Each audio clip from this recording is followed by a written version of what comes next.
नमस्ते। आप सबको मेरे चैनल में स्वागत है, जहां मैं ताकतवर किताबों को आसान और रोचक सारांशों में बदलता हूं। आज हम देखेंगे रॉबर्ट ग्रीन की द आर्ट ऑफ सेडक्शन, जिसमें प्रभाव और मानने की कला के हमेशा काम आने वाले सबक छिपे हैं। चलिए इस रहस्य को साथ मिलकर खोजते हैं। तो चलिए शुरू करते हैं। सबसे पहले, व्हाट इज़ सिडक्शन? सिडक्शन में हम फैंटेसीज क्रिएट करते हैं, पैटर्न्स ऑफ होप क्रिएट करते हैं। ये seduction power, it is not physical, it's psychological, which is indirect and cunning. जो काम करने के लिए फोर्स और एफर्ट लगता है, वही काम सिडक्शन से बहुत इजी से हो जाता है। Creating love and enchantment becomes the model for all seduction. और इस गेम को खेलने के लिए पेशेंस का बहुत बड़ा रोल है। ये गेम को खेलने के लिए तुम्हें वर्ल्ड को डिफरेंट एंगल से देखना पड़ेगा, जैसे like eyes of the seducer.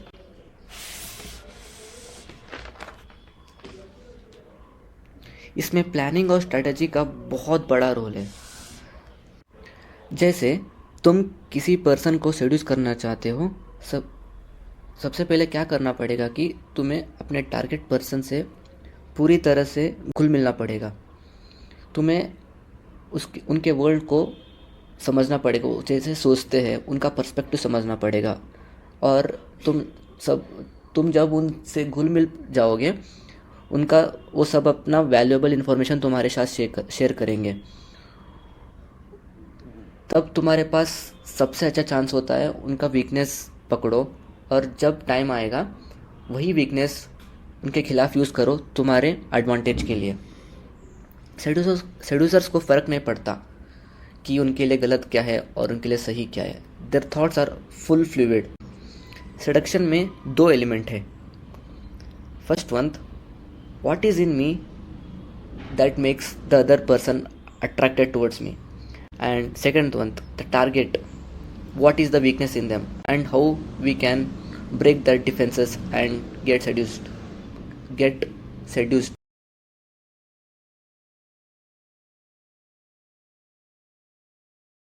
Seduction में दो एलिमेंट है। First one, what is in me that makes the other person attracted towards me, and second one, the target person and how to break the defenses and make them surrender to us. ये book दो भागों में विभाजित किया गया है। First one, seductive character. इसमें 9 types हैं। जो 9 टाइप्स में तुम सूट करते हो वो तुम देख सकते हो। और second one, the seductive process. Start करने से पहले जब आप आगे की स्टोरी सुनोगे, अपने थॉट्स को एक्साइटेड बनाओ, स्टोरीज को इमेजिन करो and make your thoughts fluid. अपने आप से एक सवाल पूछो कि ऐसा क्या है एक पर्सन में जो लोगों को उनकी तरफ आकर्षित करता है। 48 BC की बात है।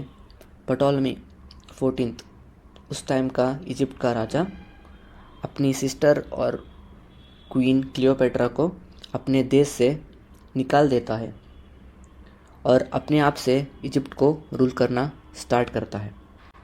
उससे 1 साल बाद जूलियस सीज़र, वो रोमन एम्पायर का किंग, अलेक्जेंड्रिया को आता है, क्योंकि उसको ये चाहना था कि Egypt would remain loyal to Rome. एक रात की बात है, सीज़र अपने मिलिट्री जनरल से बात कर रहा होता है in the Egyptian palace.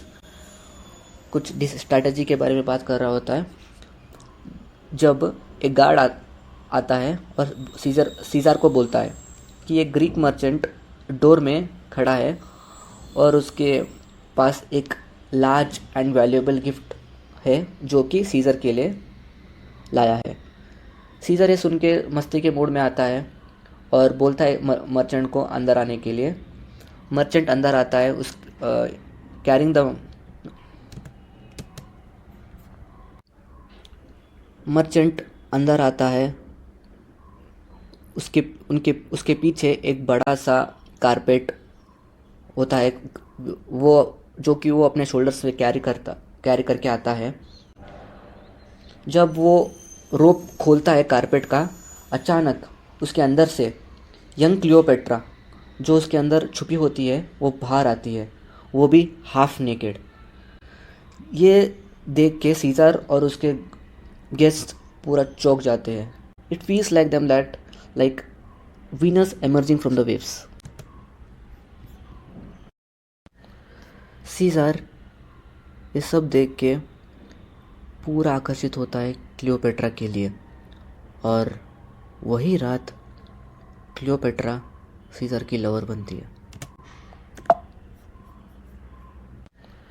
Scissor ये इंसिडेंट से पहले सीज़र के पास बहुत मिस्ट्रेसेस थी जो सीज़र के डेली चैलेंजेस डिफ़िकल्टी से डिस्ट्रैक्ट करते थे। फिर भी सीज़र इन सब मिस्ट्रेसेस को निकाल के जो उसको एक्चुअल में थ्रिल होता था, जैसे पॉलिटिक्स, द रोमन थिएटर, फिर इन सब में घुसता था सीज़र। बट क्लियोपेट्रा का जवाब सीज़र के पास नहीं था। उसका मुंह ही बंद हो गया था, वो कुछ नहीं कर सकता था। वो क्लियोपेट्रा के प्रभाव में गिर गया था। जब क्लियोपेट्रा बात करती थी कि हम अलेक्जेंडर द ग्रेट के बारे में बात करती थी, हम इस वर्ल्ड को गॉड्स की तरह रूल करेंगे, ऐसा बात करती थी, ये सब सीज़र को एक फैंटासी की तरह था। ये सब फैंटासीज क्लियोपेट्रा सीज़र के मन में घुसा रही थी, और ये सीज़र क्लियोपेट्रा का गुलाम हो रहा था। और एक एक बार तो क्लियोपेट्रा सीज़र के सामने देवता के जैसे सज के आती थी। सीज़र का लाइफ क्लियोपेट्रा के साथ एक कांस्टेंट गेम के जैसा था। जब भी सीज़र क्लियोपेट्रा के साथ सिक्योर फील करता था, क्लियोपेट्रा अचानक एंग्री होती थी, कोल्ड होती थी, और फिर से सीज़र को क्लियोपेट्रा का फेवर गेन करना होता था। कुछ टाइम के बाद सीज़र क्लियोपेट्रा के सारे दुश्मनों को समाप्त करता है और इजिप्ट में रहता है। क्लियोपेट्रा सीज़र को दोनों नाइल के रिवर में जाते हैं, पिरामिड्स देखने के लिए जाते हैं। ये सब फैंटासीज सीज़र को बहुत अच्छा लगता है। और एक टाइम सीज़र का मर्डर हो जाता है, और उसके बाद मार्क एंटनी वो बनता है नेक्स्ट रोमन हायर। और एक टाइम पे फिर से एंटनी को एक लेटर आता है, किससे? क्लियोपेट्रा से। और लेटर में क्या था कि एंटनी इजिप्ट को आए, और जब एंटनी इजिप्ट को आता है सेम चीज़ होता है जैसे वो चीज़ सीज़र के साथ हुआ था। जब वो एंटनी आता है इजिप्ट को, क्लियोपेट्रा ऐसी सच के आती है देवता के। जब एंटनी इजिप्ट को आता है, क्लियोपेट्रा का फर्स्ट अपीयरेंस ऐसा होता है कि पूरा देवती के जैसे दिखती है, और उसके आजू बाजू सज धज के लड़कियां होती है। पूरा एक फैंटेसी का इल्यूजन क्रिएट करती है। और ये सब देख के स्लोली एंटनी फिर से क्लियोपेट्रा के स्पेल में, फिर से नहीं मतलब क्लियोपेट्रा के स्पेल में पड़ता है। क्लियोपेट्रा एंटनी का weaknesses like gambling, parties, elaborate rituals, ये सब में एंटनी को इन्वॉल्व करता है। ये सब देख के ऑक्टेवियस कुछ घबरा जाता है, और एंटनी को वापस रोम में लाने के लिए अपना खुद की दीदी मतलब ऑक्टेवियस की सिस्टर को, जो उसका नाम ऑक्टेवियस सिस्टर का नाम ऑक्टेविया था, one of the most beautiful women in Rome, known for her virtue for goodness, वो लड़की को एंटनी को शादी करने के लिए बोलता है। कौन? ऑक्टेवियस। एंटनी इस बात को सुन के रोम वापस आता है, पर फिर भी क्लियोपेट्रा का ख्याल उसके दिमाग में रहता है और 3 साल के बाद फिर से वो क्लियोपेट्रा को मिलने कहा जाता है, इजिप्ट जाता है। उसको क्लियोपेट्रा का देखने का इतना चाह था कि वो सब कुछ छोड़ छाड़ के फिर से इजिप्ट चला गया। और जाने के बाद क्लियोपेट्रा का गुलाम बनता है। उसका जो भी उसके पास पावर्स था वो सब क्लियोपेट्रा को देता है और इजिप्टियन ड्रेस और कस्टम्स फॉलो करता है और रोम के डेली जो कस्टम्स होते हैं उन सबको त्याग देता है। क्लियोपेट्रा का सेडक्टिव पावर उसके लुक्स में नहीं था, उसके पास एक एबिलिटी थी और वो एबिलिटी क्या थी? The ability to distract a man. हकीकत में क्लियोपेट्रा वॉज फिजिकली अनएक्सेप्शनल, पर उसके पास पावर नहीं था।